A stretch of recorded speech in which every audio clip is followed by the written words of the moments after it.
One of the elements that revolutionized the gaming world was the introduction of Battle Royale style to the shooting games. I remember the first time I heard about it, I was so excited and I wanted to try again with a similar style to Battle Royale. The thing that made this style more interesting to me was that you can go in either with a team or solo into a giant map, and only one team has the chance to survive and become champion among so many other players. However, this wasn't only the thing that got my attention. The way you have to find loot, making the right decision instantly, and many other things convinced me to want to try this style, so I decided to find a suitable game for it. After playing a few games, I realized that this style is not as easy as I thought, and you need to have many different skills if you want to play against other players successfully. During that time, I've noticed that there is a new game coming into the gaming world, and you are definitely right, it was Apex Legends. When I was viewing the Apex Legends teasers before it was officially released, the agility of the game and the way it was designed in comparison to the other battle royale games got my attention immediately. Another factor that tempted me to choose Apex Legends as my primary game was that the fact that this game was brand new, and I knew that I was able to play against other players that were beginners just like me. This would have made my job a lot easier to learn everything I needed to know about this game.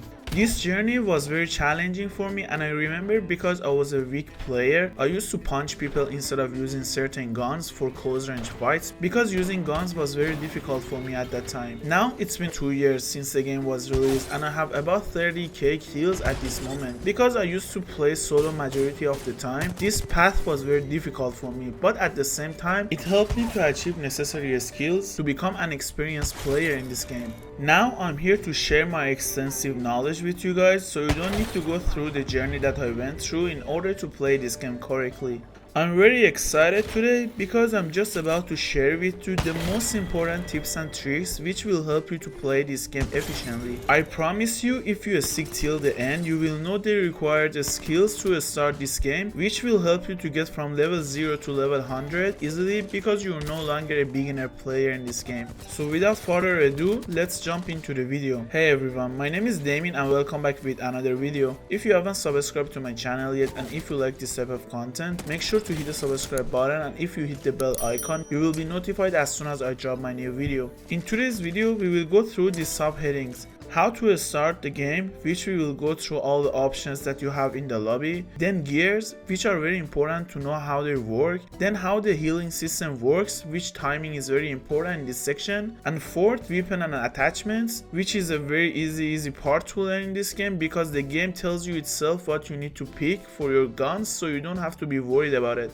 And then movements, so movements are very important in this game, so I make sure you guys learn the necessary skills for it. Then the next one would be how to practice in the firing range. So if you don't know what firing range is, that's a mode in which you can train yourself to get ready for this game. And last but not least, we are going into a game together, and I make sure you guys know everything you need to know before you start playing this game. Okay, so the first thing that you will see when you enter the game is the servers. Before you enter the lobby, you could go to the servers and change it to the server you desire. I would recommend letting the game choose the server for you because the game will choose the best based on your ping, but if you have noticed it's taking a while to find players, you can come back and choose another server that consists of more players and you can enter the game quicker. If you're having trouble finding a match on your server, you can consider switching to the EU servers since there are more players there. After pressing continue, you will enter the lobby of this game. As you can see on the bottom left corner of the page, there are many different modes that you can choose to play, but they are locked, and in order to unlock them, you need to initially go through the training mode. After you complete the training mode, all the modes will become unlocked for you. So I'm assuming you have already gone through this. Now you can see there is a duo, trio and ranked mode, and I would suggest not to think about ranked mode just yet because you would need to gain some experience before playing competitively. The duo mode consists of 30 squads and trio consists of 20 squads, meaning in total there are 60 players in this game. As you can notice, there is another mode called firing range, and today we will use this mode to demonstrate the skills that you would need to know about this this game. In fact, the firing range is a mode in which you can try different guns and you can practice to become prepared for this game. You can also come to this mode with your friends and you can practice together, which I will show later how you can do that. And last but not least, this section is the crafting system, which I will explain to you how it works when we go to the game. In the bottom right corner is your friends list section, which you can invite your friends or you can join them to play together by right clicking on their name. In this part, which Apex added in season 7, you can search your friends' names so you can find them in whatever platform they are and add them to your friends list. I should also mention that if you want to see your status, you can come to this section and click on this icon and see everything from your KDR, average damage, your number of wins, and many other information. As you can see in this top area, this is an icon labeled club. Here you can request to join different groups so you can play with other players and find new friends. You can even create your own club if your friends list is allowed, and you can invite others to your club to have your own group. You just need to consider that you need to reach level 10 in order to unlock this section.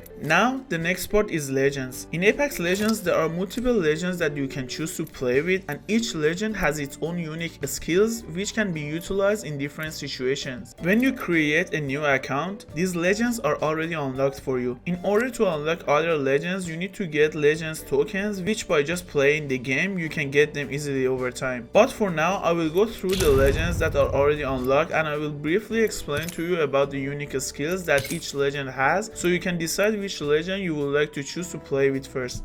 Before you start playing with any legend, you would need to know that each legend has 3 abilities which are passive, tactical, and ultimate. The passive ability is already activated on your legend and you do not need to press any keys in order to activate it. The next ability is tactical, which has a specific key to activate it, and you need to use this ability more often because its cooldown is less than the ultimate. And the last ability is the ultimate ability, which you need to be very careful when using it because the cooldown time is longer and you do not want to waste it when you don't need it. That being said, these all depend on which legend you're playing with. First, let's become familiarized with the role of each legend because it's very crucial to understand them in order to play them efficiently. Legends are categorized into 4 different categories, which are offensive legend, defensive legends, support legends, and recon legends. You can also recognize their role by this small icon on their profile. Okay, let's start from the first legend, which is in the recon category. This legend is called Bloodhound. In order to see the detail and information about this legend, you can come here and right click on this picture.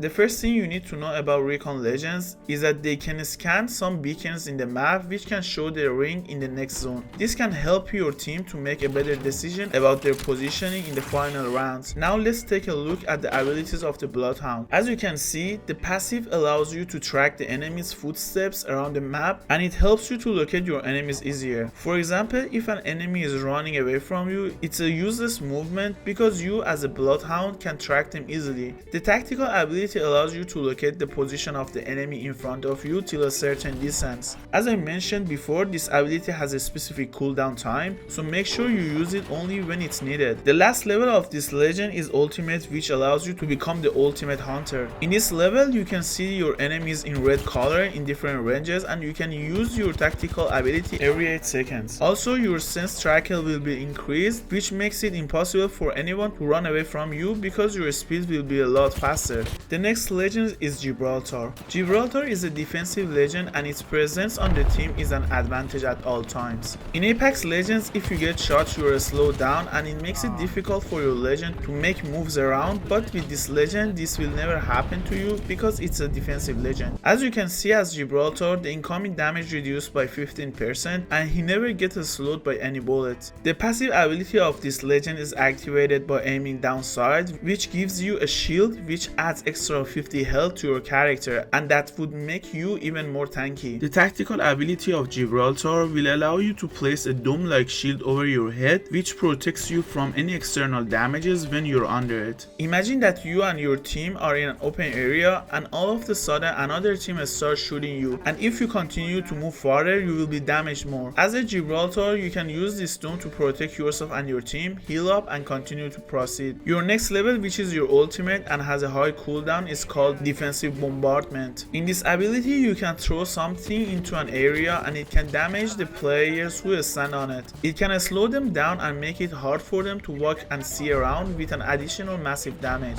This is a very important ability and you need to make sure you really need it before you use it. You can use this ability for either pushing your enemies or defending yourself and your team by getting pushed by the enemy. Let's say your teammate is knocked and you need to revive them, but at the same time the enemy is pushing you. In this situation, you can use your tactical ability, and right after it you can use your ultimate to slow down the enemy, so it makes it harder for them to push you. Then you have enough time to revive your teammate. Keep in mind that you should not stay under your own ultimate, since it can give damage to yourself as well, but not to your teammates. Nevertheless, it can slow them down, so be careful how you're using it. The next legend is Lifeline. If you ask me which legend is the most appropriate to start this game with, I would highly recommend Lifeline, because you don't need to be worried about her skills since it's very simple to use, but at the same time very particular legend in this game. Due to her profile passive ability, the incoming damage is increased by 5%. Her other passive ability is Combat Revive. The way it works is when you are in a situation in which your teammate is knocked, you approach them and click on them, which deploys your drone, and this allows automatic revival of your teammate without any further action required. As you can see, aside from reviving your teammate, there is a shield present that can protect your teammate, which protects them from getting shot by the enemy. This is why Lifeline is in the support category, because her main job is helping her teammates. The tactical ability of Lifeline is the deployment of its drone, which can heal you and your teammates if you stand close to it. And the ultimate ability of this legend is the Carepackage, which can be used to drop some defensive items for yourself and your team members. Again, I would recommend choosing Lifeline if you are a beginner in Apex Legends, because playing with this legend is very easy. The next legend is Pathfinder. The best example that I can give you about this legend is that this legend is the same as Spider-Man, and if you are a fan of Marvel movies, you can choose this legend, but keep in mind that it takes time and practice to learn how to play with this legend, because using his tactical is very challenging in this game. This legend is categorized as a recon legend, and like Bloodhound, he can scan the next ring in the map. His other passive ability allows you to reduce the cooldown of his ultimate by 10 seconds after scanning a server beacon each time. For example, if you scan server beacons for 4 rounds, you can reduce his ultimate cooldown from 120 seconds to 80 seconds. Also, this passive allows your ultimate to be fully charged again after scanning a beacon in the map. The tactical ability of this legend is the Grapple, which allows you to travel from point A to B like a Spider-Man, and the cooldown of the Grapple depends on the distance that you have traveled. In the most basic situation, it takes 10 seconds for the cooldown, and it will be longer if you have traveled a farther distance. It takes 30 seconds for the cooldown.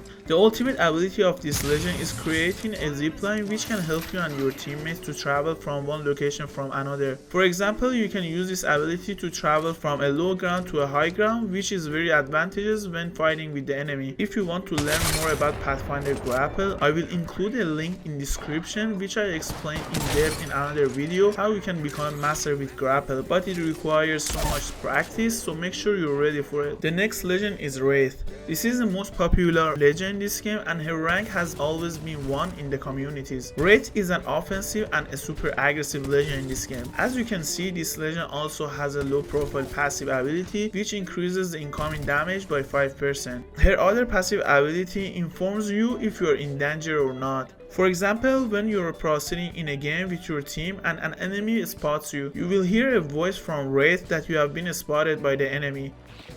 Shooter, move. Or imagine that you're close to a caustic trap. Traps.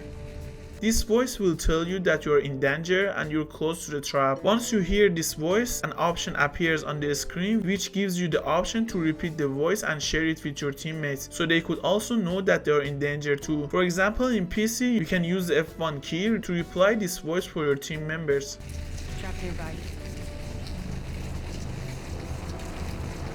The tactical ability of this legend allows you to enter a phase in which you can change position within a few seconds, and within that time you will not get damage at all. The ultimate ability of this raid is that it can create a portal from one location to another location for 60 seconds. Now you can use this portal for multiple purposes. One example is that if you are third partying, you can make a portal so if it doesn't go well, you can get back to the previous location to stay safe. Or in another scenario, let's say your teammate is knocked and you need to transfer them from a very bad situation to a safe spot to revive them. You can use your portal to get them out and revive them quickly. And the last legend is Bangalore. This legend is also categorized as an offensive legend. The passive ability of this legend allows you to move faster for a brief time if you are being fired. The tactical ability of this legend allows you to create a very dense smoke and make it harder for your enemies to spot you. And the ultimate ability of this legend is kind of similar to Gibraltar, but the difference is that it covers a wider range and distance. Similar to Lifeline, Bangalore is also a great legend to play with because it's very easy to use her skills and abilities. But you need to be careful that you're not exposed to your own ultimate since it can damage you too but not your teammates. That being said, it can slow down your teammates, so make sure you're using it properly. Before we move to the next section, I would like to mention something here. In Apex there is an item that can help you to charge your ultimate ability and that's called Ultimate Accelerant. This item takes 7 seconds to use, which can restore your ultimate energy for 35%. For example, with Lifeline, you can use as many ultimate accelerant as you can to call the care package more often. This can help you to get a better loot for you and your team members. This section is loadout, which is about the skins of guns. Since this part is not relevant to mastering this game, I would not spend much time on it because I'm sure the more you play the game, the better you will understand the usage of this section. You can see that I almost have all the items, so trust me when I say reviewing this section does not help in playing the game better, so let's skip this part. The next section is the store in which you can buy different items, and again, since this section will not help you to get better in the game, I would not spend time explaining it because if you love this game and if you keep playing and practicing it, you would cross paths with this section all the time to get more items. So I'm gonna spend more time going over sections that will help you to excel in this game.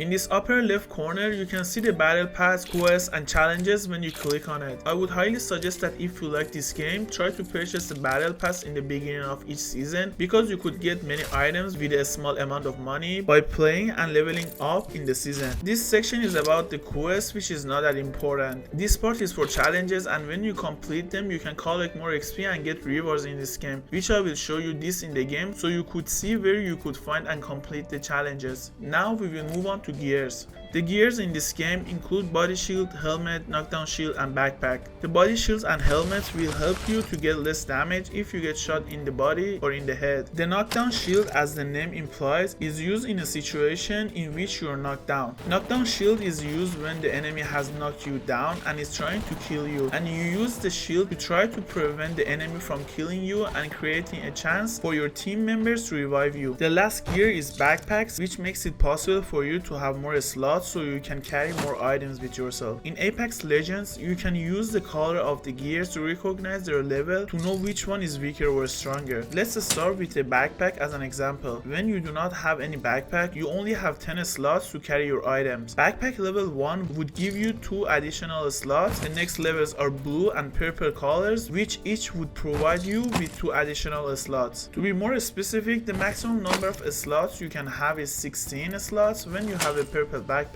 Now you might ask, what about the gold color? So the gold color is in fact the purple color, but the gold can give you a special ability. When you have the gold backpack, when you revive your teammate, they will return to the game with a half shield and health, so they do not need much time to fill up their health and shield. Ideally, it's always a good idea for a character such as Lifeline, who is a support legend, to have the gold backpack, because every time that you're knocked down, Lifeline can easily revive you quickly and you can return to the game with a higher health and shield, and you do not need to be worried about the enemy to knock you down again with only one shot. All this information that we talked about also applies for body shields, helmets and knockdown shields. For example, white body shield gives you extra 50 health, and without any body shield you only have 100 health, meaning that if someone gives you 100 damage you will be knocked, and if you have no teammates you will die. The blue body shields give you 75 health and the purple shield gives you 100 health. And as I mentioned earlier, the gold body shield gives you 100 health like the purple one, but with the exception that gold body shield give you an additional ability. The gold body shield can help you to get more health from shield cells and the syringes when your health is low. I will explain this section further when we get to the healing system. I do have to point out two important things about body shields here. The body shields in this game will get upgraded when you damage the enemy. In other words, you can start the game with a white body shield, and when you start fighting and damaging the enemy, you can upgrade your shield to the next level. In this part, you can see how much damage is needed for each Evo shield to get upgraded. For example, from white to blue, 150 damage, and from blue to purple, 300 damage is required. The second point about body shields is that there is another color that exists, and that's red, which gives you the most health in this game. The red color gives you 125 more additional health in comparison to the purple and gold shield. However, you cannot find this body shield in the loots, and the only way you can get it is by killing an enemy that has this shield, or to give 750 damage to a purple shield to transform it to the red body shield. Just keep in mind that this shield will only give you more health and would not add any additional abilities because it's not as same as the gold shield. You can see that every damage that I do, the numbers here go down, and when this number reaches 0, your body shield has reached its maximum level. Now you might question that between the red and gold shield, should we consider having more health or having less health but with an additional ability? So my only suggestion to you would be to consider what you need based on the legend you're playing with. For example, in my opinion, Gibraltar could be great with a gold body shield rather than a red body shield. This depends on your own choice and what's best for you. Or you might see yourself not being familiarized enough in the game and feel you need more health. Well, in that case, you should choose the red body shield. In the next part, there are knockdown shields and helmets, and in this part, the red color doesn't exist and the levels are white, blue, purple, and gold respectively. Here, the gold knockdown shield and the gold helmet add different abilities to you. For example, the gold helmet would allow your tactical and ultimate abilities cooldown to decrease, so you could use these abilities faster. The gold knockdown shield gives you this ability to self-revive if the enemy has not finished you yet. So if the enemy knocks you down and you are still not dead, you can get yourself to a safe place and revive yourself. Or in another scenario, imagine that the enemy is pushing your team to end you and you have been knocked and your teammate cannot revive you because they are busy defending you. At that moment, you can revive yourself and return back to the game. And if you have the gold backpack, then you are very lucky since you can return to the game with half health and shield. Just remember that when you are knocked down, you wouldn't die if you have your teammates up or you have a gold knockdown shield. If your teammates are knocked but you have a gold knockdown shield, because you still have the chance to get back to the game, you wouldn't die except if the enemy ends you. This is very rare that this action could become possible, but I have been in this situation multiple times and having a gold knockdown shield in this moment can become very handy. Next step, we will be talking about the healing system and we will analyze how we can heal ourselves in this game. Okay, so when you want to heal yourself, you need to see if you want to fill up your shield or your main health. Let's start with the main health. In order to fill up your main health, you have two options. You can either use your medkit or a syringe. The difference between these two is that the syringes can fill up your health within 5 seconds but give you only 25 health. Medkit take longer time to fill up your health within 8 seconds but will fill up your entire health. For healing your shield, you also have two options: shield cells and shield batteries. The mechanism of these two options are very similar to syringes and medkits. Each shield cell gives you 25 health within 3 seconds and each shield battery fills up your entire shield within 5 seconds. There is another healing option called Phoenix Kit which heals both your health and your shield within 10 seconds. Since it takes a long time to use this item, you need to consider your timing and make sure you have enough time when you're using it. An important piece of information that you need to know is the number of items that you can place in your backpack. For example, in one slot you can put either 4 syringes or 4 shield cells, and for medkits and batteries you can put only 2 of them in only one slot. But you can place only one Phoenix Kit in one slot, and because it takes up so much space, usually players carry one Phoenix Kit in their backpack. You should also try to carry only one Phoenix Kit with yourself unless you don't have any other healing items and you have no choice but to carry 2 Phoenix Kits. If you ask me what's the best combination of healing items that you should carry with yourself, I would say 2 medkits, 4 shield batteries, 8 shield cells, 4 syringes, and 1 Phoenix Kit if you have a good backpack with you. but this is my opinion and everyone can have their own preferences based on their experience. Another factor that you need to consider is the timing of these healing items. Let me elaborate on this with an example.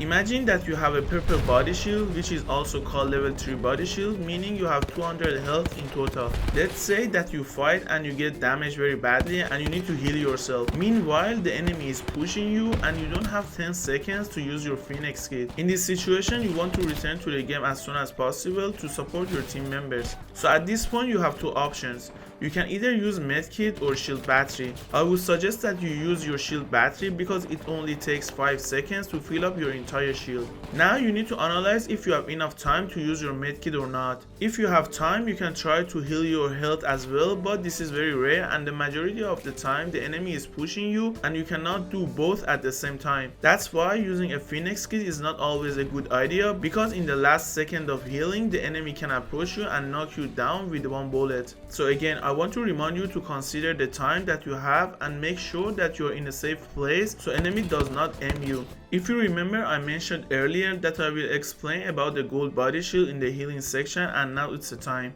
The special ability of the gold body shield is that it doubles your syringes and shield cells effect. This means that each shield cell and syringes give you 50 health instead of 25 health. This only implies for the syringes and the shield cells and nothing else. Now let's take a look at weapon and attachments and see how they work. For attachments, I will go over a few of them with you because the game will actually guide you through what you need and what you can attach to your gun and what you cannot. For example, let's say you pick a gun and you don't know what are the attachments and what ammo the gun use. For the ammos, you just need to go to your backpack and look at this section. This section will show you what ammo you need to find for the gun that you've picked. For example, this gun needs brown bullets, which is called light ammo, and now you know you need to find light ammo in order to use this gun. There are 4 categories of ammos in this game, which are light ammo, heavy ammo, energy ammo, and sniper ammo. But you do not need to memorize these ammos because you can easily recognize which ammo you need to use in the game, as the game will guide you through this. For finding attachments, you don't need to know them in full detail because you can easily recognize them in the game. Let's say that I choose this gun in the game and now I want to pick up the appropriate attachments for it. So I go to my backpack and see these 4 slots are empty and I don't know what items I need to pick for these slots. As you can see, when I aim at this loot, the game does not give me any sign, but when I come on this one, the game tells me that I have an empty slot which I can fill in with this attachment. If you choose level 1 attachment and go to the game and find a level 3, the game will still show you that you can pick it instead of the previous attachment. You just need to click on it and they will go to the slot where they should go to. Now if you choose the wrong items or ammos, you will get a notification in your backpack that these items are useless for you and you can drop them so you can create more free slots for other items that can be useful for you. In order to drop the items, you can either right click on them or you can drag the item to the left or right of your screen. Now let me explain the guns to you. Let's start with the gun that works with light ammo. The first gun that you will see is G7 Scout. This gun is a semi-auto gun which you can use for medium or long range fights. In the most basic situation, this gun only has 10 bullets and you can use this gun as a sniper rifle. I would recommend using the 2x, 3x or 2x, 4x scopes for this gun because with these scopes, this gun can be a very powerful gun. The next gun is Alternator, which is a SMG gun and you might spot this gun a lot in the beginning of the game. But I would suggest trying to switch this gun with another light ammo gun if you find any, because in my opinion there are other better guns that you could use. So try to carry this gun with you if you don't have any other choice.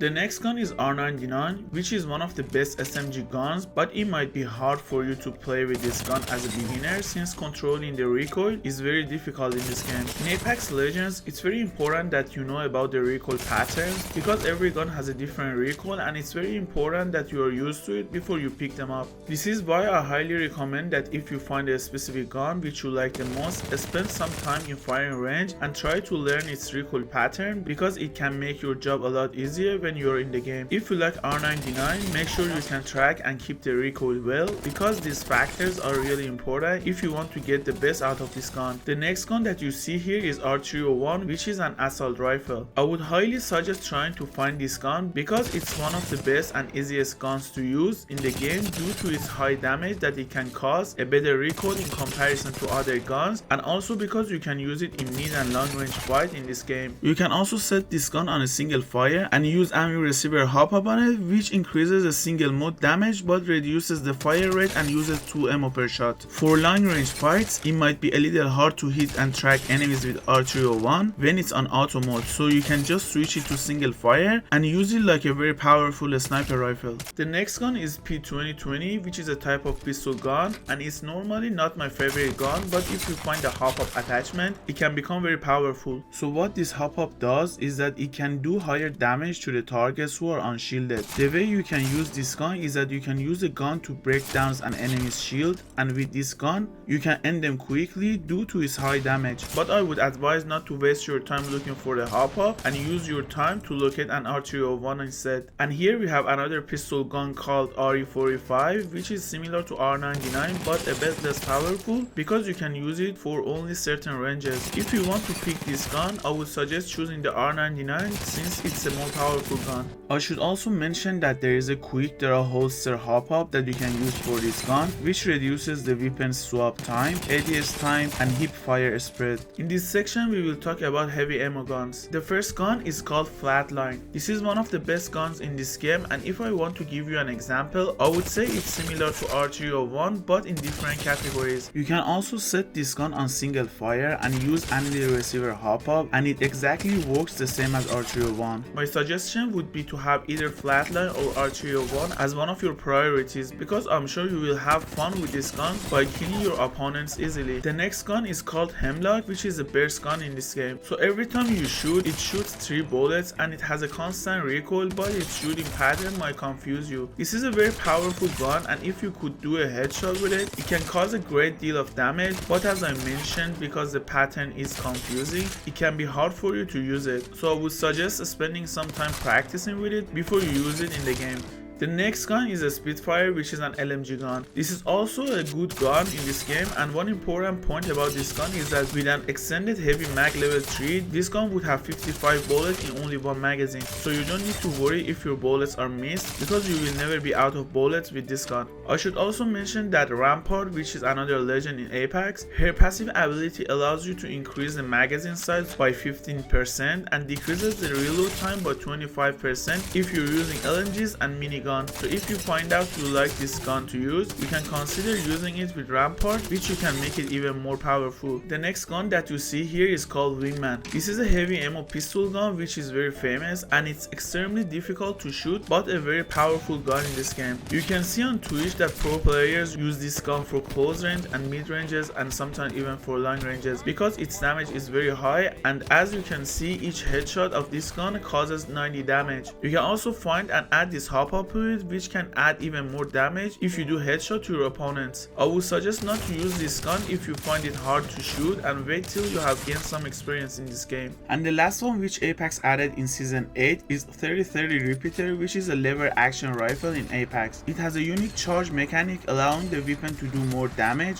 up to 35% more, by aiming down sight for longer without firing, or have faster fire rate with lower damage per shot. This is a very good gun too, especially for mid and long range fights. The next section that we will discuss are snipers. Personally, I'm not a fan of sniping in this game, but this doesn't mean that they're bad. In the matter of fact, they're pretty awesome and powerful guns. The first gun here is Triple Take, which is a triple barrel sniper rifle in this game. Triple Take fires 3 projectiles in a horizontal spread, which provides a higher chance of damaging evasive targets. This gun also has a very strong hip fire, which allows you to use this gun as a shotgun at close range. There is also a choke fire mode, which can help its spread to be reduced while aiming down sight. Don't forget that you can turn it on and off whenever it's needed. The next gun is the longbow DMR, which is a semi-auto sniper rifle in this game. You can also increase its headshot damage by adding a skull piercer hop up to it. This is a very powerful sniper in this game, and I highly recommend you trying this gun if you are a fan of a sniper in shooting games. The next one is charged rifle. This sniper is very powerful and at the same time so annoying if you are being shot with it. As you can see, this gun is like lasering you and it has 100% accuracy in most situations. But you need to consider that this gun is not really good for close range fight, and you need to be careful about your positioning. Also, this gun uses 2 bullets per shot, so make sure you gather enough ammo before you use it. And last one is Sentinel, which is a bolt action sniper rifle in this game. This is a very powerful sniper with a very special mechanism. It has a very unique amped mechanic, which with 2 shield cell or 1 with equipped with a golden body shield, you can boost up the Sentinel, increasing its damage by 25% for 120 seconds or 8 shots, and each shot will shorten the charge by 15 seconds. In order to charge this gun, you need to click on B key if you're on PC, and you need to make sure that you at least have 2 shield cells for it. So if you don't have a lot of shield cells, try not to waste them on charging this gun, since you might need it later to heal your shield. If you want to use sniper guns, I would suggest to practice with each one of them in firing range and see which one you like and easy for you to use before you officially use it in the game. Now it's energy gun's turn. Okay, let's start with this gun. This first gun that you see here is Volt SMG, which was added to Apex Legends in Season 6. In my opinion, this is the best gun you can play with this in this game, because not only it causes high damage, but it has a very easy recoil and you won't be having any issues with its recoil. This is a great gun which you can use for close, mid and even long range. The only downside to this gun is that it might not have a lot of bullets with no extended mag, but you can fix this problem by finding a good extended energy mag for it. Again, I highly suggest you give this gun a try, because I'm pretty sure that you would like it when you see how powerful and easy this gun is. The next gun is called Devotion, which is an LMG gun. This is a great gun, but it has an extremely difficult recoil and you might not be very comfortable with it. Also, this gun does have a bit delay when you start shooting with it,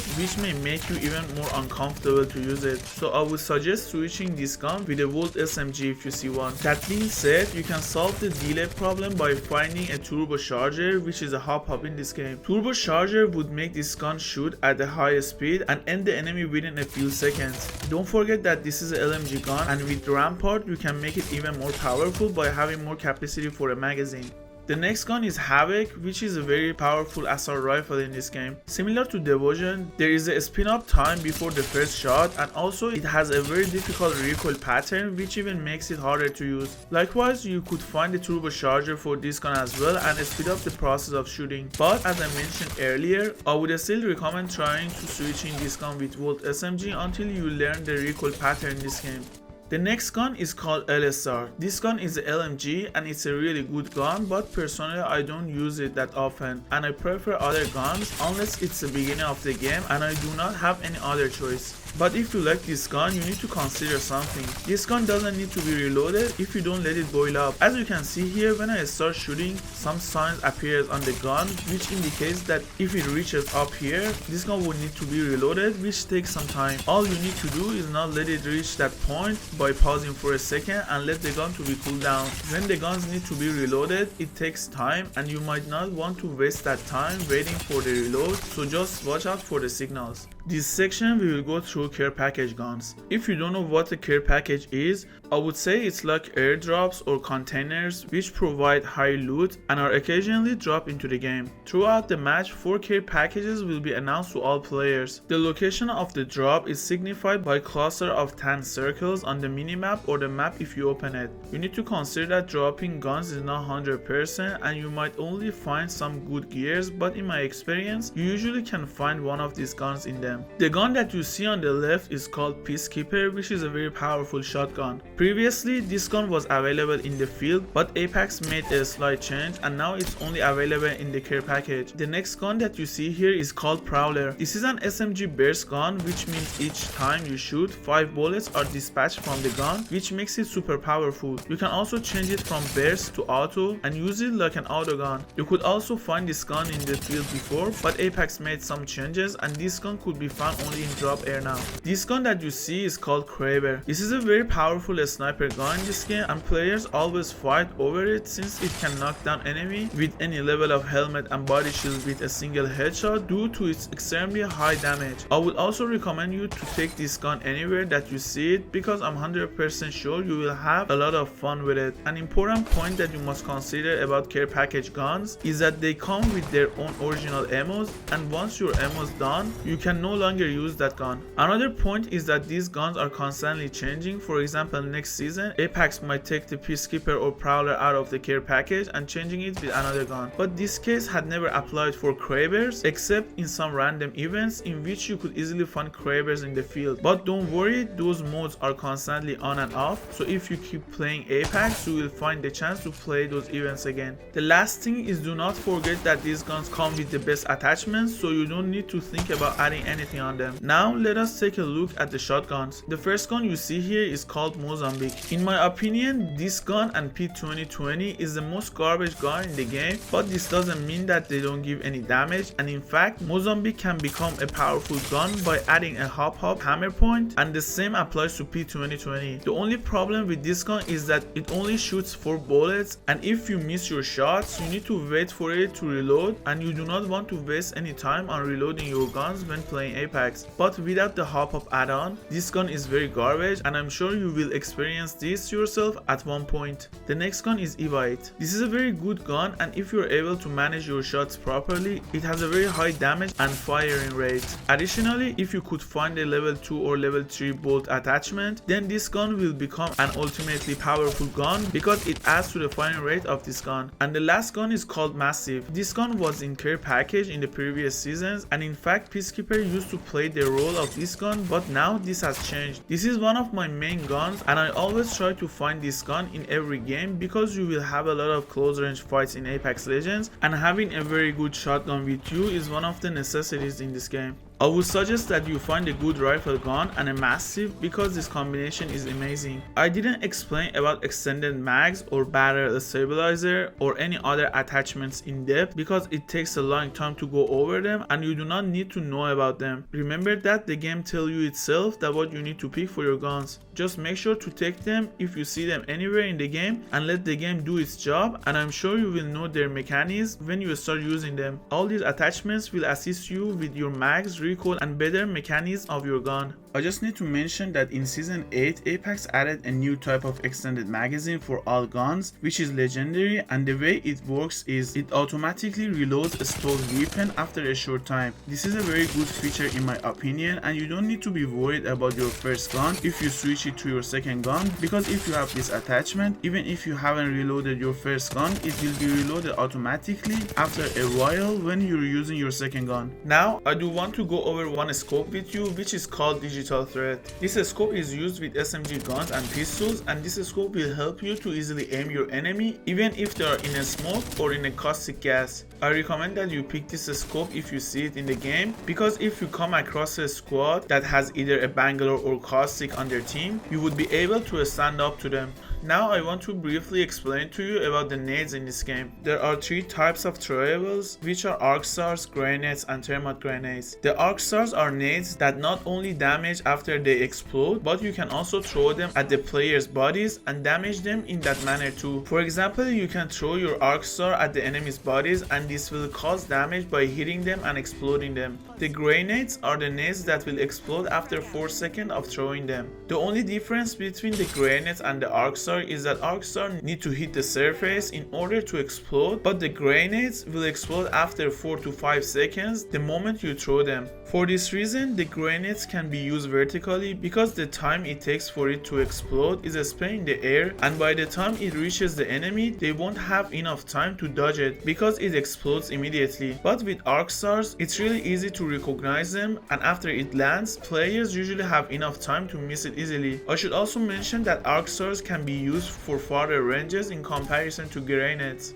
The next nade is Thermite Grenade, which you can use it in different situations, and I will give you 2 examples of them to get some idea about how you can use them efficiently. One situation which is very popular in Apex is when you hit someone very bad and they try to escape behind the door and start healing. In this situation, having a Thermite Grenade is very handy because you can use it on the door and it can damage the person who is sitting on the other side. So if you're quick, you can literally knock him down before he heals back. Another scenario is that when you damage someone and they try to hide behind a block to heal up. Throwing a thermite in this situation can be very helpful because in this case they either get knocked or it pushes them to change their position, which as soon as they move you can aim them again and make it really hard for them to escape that situation. You can also use a thermite for Rampart if she's sitting behind her shield, which thermite can be very useful in this case too. Thermite grenade is one of my priorities, and if I don't have any slot to carry nades, I try to carry at least one thermite because it can become handy in multiple situations. Okay, it's time that we talk about movements a bit. In Apex Legends, movements are very crucial because they can help you to survive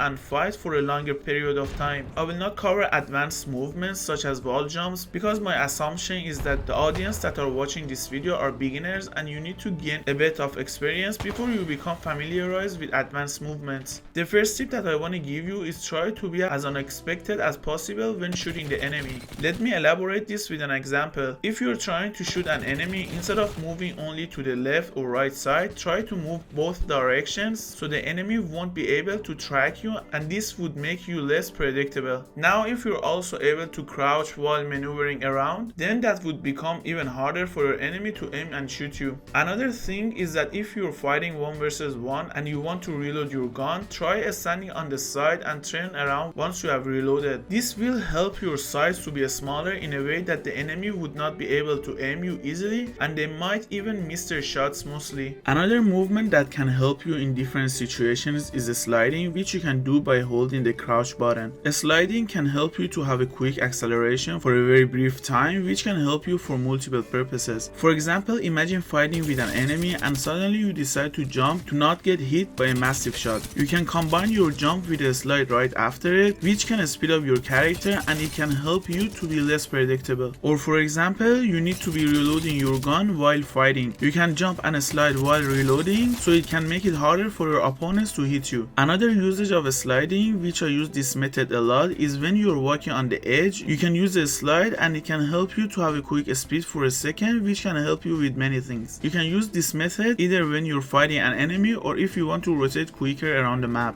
Now I want to talk about a movement that will help you to move faster on the map. This movement, which you have probably seen before, is called slide jump. A slide jump is a very important movement in Apex because if you don't know how to do it properly, you might feel that you're moving very slowly. To make your job easier, I would recommend trying to spend some time in the firing range and practicing a bit. Just remember that if you keep no gun in your hands, you can run faster and slide jump better. So in order to do a slide jump, you need to be very careful about timing here. In Apex, when you start running with legends, it takes a small period of time for that legend to reach its maximum speed, and I believe that it's different for every character. If you try to do a slide jump before your character is at maximum speed, you probably would miss that. So all you need to consider is that first, let the character reach the maximum speed, so don't rush to a slide. Then when you slide, don't let the legend become very slow and try to jump very quickly after you do a slide. Just don't do it right away after the slide because there should be a very small gap between your slide and jump, but don't let it to be too long as well. If you notice that you're missing it, it's because you're not doing it at the right timing. Initially, you need to allow your character to reach its maximum speed and then slide, and don't wait too long and jump.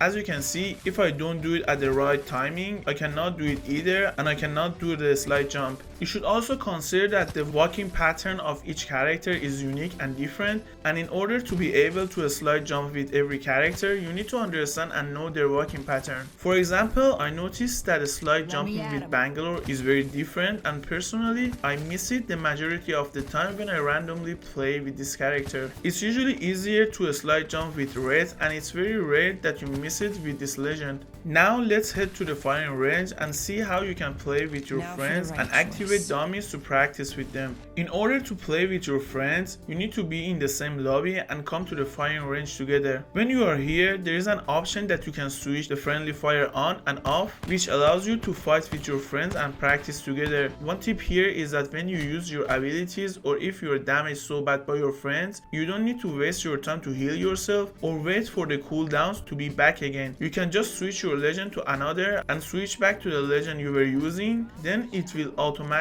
reset your legend.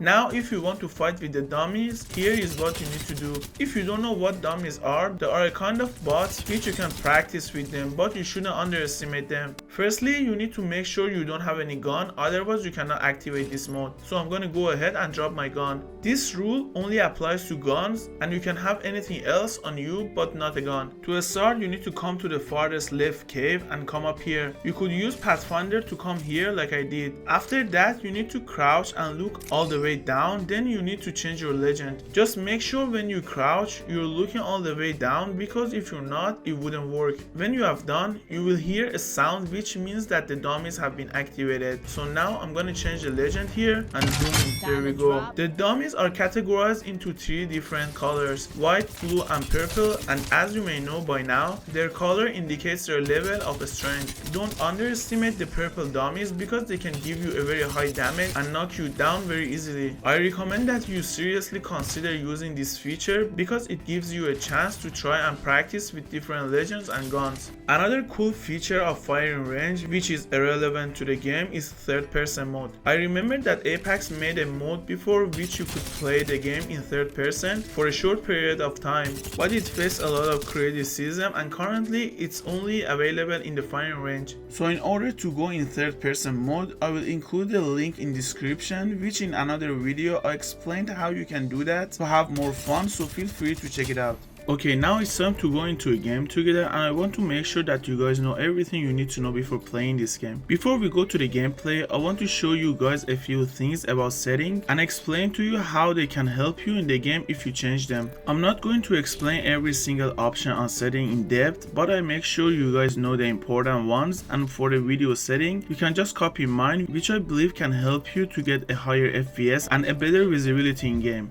So when you go to your gameplay setting, the first option up here is interact prompt aside. As you can see, this option can help you to get more or less information about weapons and items on the ground. If you choose compact, it just shows you less information, and if you choose default, you can see the full information. So my suggestion to you is that until you become an experienced player in the game, you can have this option on default to get more information, and when you feel that you don't need this anymore, you can just come back here and change it to the other one. The next one is button hints. This option will show you the buttons that you should be using in game for your guns and abilities. For example, when I turn it on, you can see here that it shows me for my ultimate ability I need to press Z in my keyboard, or for nades I need to press G if I need to use them. So if you think that you need some guide with your keybinds, you can just keep this on until you feel more comfortable. The next one which I want to talk about is weapon auto cycle when it's empty. So what this one does is that when your gun has no more ammo, it automatically switches your weapon to your next gun. In my opinion, this is a very good feature because sometimes you are in a fight and you don't notice that you are being out of ammo, so the game switches it to your second gun quickly and you won't get confused if it happens to you, so feel free to use this option too. The next one is this one, which is taking damage closes the death box menu. So the way it works is when you finish your enemy and you want to start looting them, and while you're looting, another squad shows up and they start shooting you. So in this case, you might get confused because you're not quick enough to close the menu to get another position. But with this option, as soon as you're being fired, the game closes the menu and you can move quickly to another spot. So if you're a beginner, this option might help you, but as soon as you get some experience, make sure you turn it off because it can bring some disadvantages too. For example, if you notice, most pro players, they swap their body shield very quick while they're fighting. In this case, you don't want the game to close the menu for you because sometimes you need to change your body shield even while you're getting shot, so make sure you put this on until you're a beginner in this game. And the last one is colorblind mode. If you think you're having issues with the colors for the identification of loot or enemies, you can come here and change it to another one and find the one which works for you. I suggest you to try this in firing range and see if you're more comfortable with another one. For the mouse mouse and keyboard section, this is my sensitivity and my DPI is on 800. You shouldn't use my sense because everyone has their own preferences, but just for your own knowledge, this is my sensitivity. The next part is video setting, and I highly suggest you to just copy mine because I believe not only it gives you a good FPS in the game, but also this setting should work with the most PCs, so you don't need to have a really insane computer, because with this setting I believe that you should be able to run this game smoothly. Okay, now it's the time. Let's choose trios and go to a game together. The first thing you face when you go to the game is legends. Here, when it's your turn, you need to choose the legend that you want to play with, and when you choose it, the next person cannot choose that character anymore. So make sure you know how to play with 2 or 3 characters, because if your teammates pick your main legend, you still can pick a legend which you know how to play with. After choosing the legend, you need to get ready to jump into the map with your teammates to start playing the match. Here the game chooses a jump master for each team, so I highly suggest you to stick with your team and go wherever they choose to go, because in Apex, being and fighting with teammates is the most important thing. Now you might question where I should go since I don't know the map yet, so I would say you can pass the jump master to your teammates by clicking the control key on keyboard until you learn the map and find your preferred spot where you know how to loot quickly. But until then, try to just go with your teammates because they might have more experience, so you can learn the map quicker by going to different spots. In Apex there are 3 maps, which are King's Canyon, World Edge and Olympus, and you have no option to choose any of them because the game rotates them itself, and every hour you might go to a different map. As you might already know, all these maps are very detailed, and in order to learn them it just takes time playing the game, so I highly recommend you to not get disappointed if you see you're not familiar with the map, because I'm pretty sure as soon as you learn it, this game becomes much easier for you. So now imagine that you have found your preferred spot and you are the jump master. When you want to jump as a jump master, you always want to be the one who arrives first in the field, because if you don't know how to jump, another squad might be there already, and if they have found guns, they can eliminate you quickly. So in order to arrive before anyone is there, you need to consider jumping at 500 meter if you want to land properly. If the place you're going is farther than 500 meter, you need to use this technique if you want to reach the place. If you don't use this technique, you probably cannot get there, so make sure you learn this technique because it can be very helpful for competitive games. The next point that you need to consider is when you are close to land, you need to watch around and see if there is another squad landing with you. This can help you to get some idea of where you should be looking for loot to not get involved with the enemy quickly, and if they're close, you know that you should be ready to fight them soon, so all this information can help you for a better positioning. Another thing that you need to consider is to land close to your teammates because of 2 reasons. One is you don't want the enemy catch you out of position where your teammates are not with you, because in this case you can die quickly. And the second is if your teammates get engaged by the enemy, you are there to support them immediately. But please do not land at the exact same spot with your teammates, because usually there is not enough loot for everyone in only one place, so make sure before you land, you remove yourself from the team and land separately, but make sure you're close so if anything happens, you can join your team quickly. The next important tip that I want to give you is communication. When it comes to the communication, usually people think that they have to talk, but that's not what I mean. It's really good to always talk with your teammates, but if you're not comfortable to do that, you can just use pings in order to communicate with your teammates. For example, before you land, you can ping a place and let your teammates know that you're going to this spot to loot, so they know about your positioning and they won't land with you in the same spot, so you can find enough loot to get ready. Or imagine there is a squad coming your way and you want to warn your teammates that you're in danger. In this case, you can use ping to notify your team members about it. Again, using pings in this game is so important because the game gives you many options to use and you can communicate with your teammates very easily. You just need to know them to use them properly in any situation. Another thing which is very important is pinging loots for your team if you find something which you know that might be good for your teammates. For example, imagine you have a good body shield but your teammates still have the white ones. If you find a blue or purple, you should ping it for your teammates to make sure they get good gears too. Or for example, you find extended heavy mag level 3, which usually there is always one player in the team that uses heavy gun. You can just ping it for them to make sure they find suitable attachments for their guns too. Okay, now I want to talk about crafting system. Crafting system is a machine which was added to Apex in season 6 and it allows players to craft high tier loot. The loot that you can craft in this machine, which is called a replicator, is constantly changing, and as you can see here, there are 2 types which are daily and weekly loot. The daily loot contains only 2 high tier attachments and you cannot find them anywhere on the ground except you kill your opponents and you find them in their body or craft them in the replicator. The weekly ones contain 2 high tier loot and you cannot find them anywhere too except you craft them here or find it in a death box. Besides the daily and weekly loot, there are other items that you can craft in this machine like medkits and shield batteries, which you can find here always, but in order to craft and use this machine you need to gather something. So in order to be able to craft these items you need to find some materials which you can get by opening supply bins which provide you with 5 materials, or finding material stations which can provide you 25 each one of them. So I highly suggest you, if you want to craft something, just go to the map and find the nearest replicator which has material stations close to it so you can get enough materials and craft anything you need. Okay, now do you remember I said I will show you later how to find the challenges when we go to the game? When you are in the game you can go to your map and see your challenges in the top left corner, and as you can see there are 3 types which are daily, weekly and event challenges, and each one of them has different rewards based on the different types. You can consider doing these challenges to add more fun to the game and collect more XP and rewards in this game. Okay, now let's get back to the gameplay. After a few minutes of landing into the map, you can notice that Apex warns you and it says that the first ring is closing and you need to move toward the next ring. If you stay in the ring it can damage you, and if you don't heal up it can kill you. The first ring doesn't hit that much and you can heal up and move forward until you get to the next ring, but after the second ring usually it hurts a lot, and if you don't have enough healing items you can die quickly if you stay in it. But there is an item that Apex added on the recent patch on March 9th which helps you to not get hit by the zone if you stay in it, and it's called Heat Shield. The way it works is it's like a dome which you can place over your head, and it helps you and your teammates to heal faster by 50% and revive teammates quicker by 25% if you stay under it. But be careful that the heat shield will slowly degrade in power as it's damaged by the ring, so don't expect it to last very long in the final rounds. You also need to know that this item has its slot in the inventory, so you don't need to be worried about having enough space, so make sure you always carry it if you find any. So this is why having a recon legend is very advantageous, because they can scan the next ring and you can position yourself in a good place before anyone gets there. Okay, now while moving towards the map you can play 2 different styles. One is to play really safe and go for positioning to win the game, and the other one is, since you are ready to fight, you can keep looking for different fights and go to third party other players. I highly recommend you to play slowly at the beginning to learn the map a bit and see how this game works, and when you gain enough experience then I highly recommend you to try to do third party as much as you can, because nothing can help you to get better more than getting to different fights in this game. In fact, I believe that the best way to improve in this game is to fight as much as you can, because if you're not fighting you cannot experience different situations. Just one piece of advice, that don't hesitate to fight, because Apex is a very quick game and if you die it doesn't matter because you can just go to the next game again immediately. Another point is, if you want to go to third party, just be ready for fourth party and even fifth party, because Apex is a very fast game and people rotate around the map quickly, so make sure you're ready for another party while fighting an enemy. Just one more thing before we end this tutorial today is, in Apex when your teammates die you can just get their banner and revive them by finding a respawn beacon in the map. So if you die just be patient and ask your teammates to revive you if they have the chance to do so. But be careful if you are reviving your teammates, because as soon as other players find out that there is a res they try to push, so make sure you're ready to defend your team members. There is also another item called a mobile respawn beacon, which is another option to revive teammates, and you can find this loot either in the weekly crafting system, or if it's not there that means you can find it on the ground. If you are in the last rounds and there is no respawn beacon in the map, you can just check the replicator option quickly and see if you can get the mobile respawn beacon from the machine to bring back your teammates if they are dead. Usually in the last rounds, because the ring is so small, you cannot find the respawn beacon in the map, so having a mobile respawn beacon could be very useful in some situations. So I think we covered everything in our tutorial today, and I'm pretty sure that if you watch the whole video you are ready to go to have some fun in this game. Do not forget that this is a very competitive game, and if you want to play this game competitively you need to put real effort if you want to become better, but it's not something unachievable, because everything is possible by just being patient and putting real work for it. I really hope that this video helped you out to learn more about this game, and please, if you're an experienced player and you notice that I didn't mention something important in this video, comment it down below, then I will pin the comment at the top to let let others know about it. And also don't hesitate to ask me any question because I'm always here to answer you guys. And last but not least, if you enjoyed the video, make sure to hit the like button, and if you are new to my channel, make sure to subscribe to my channel and turn on the notifications so you will be notified as soon as I drop my new video. Hopefully now you're ready to play the game, and if you get high kills in your first games, please come here and let me know about it. Thanks for watching my content, and see you guys in the next video.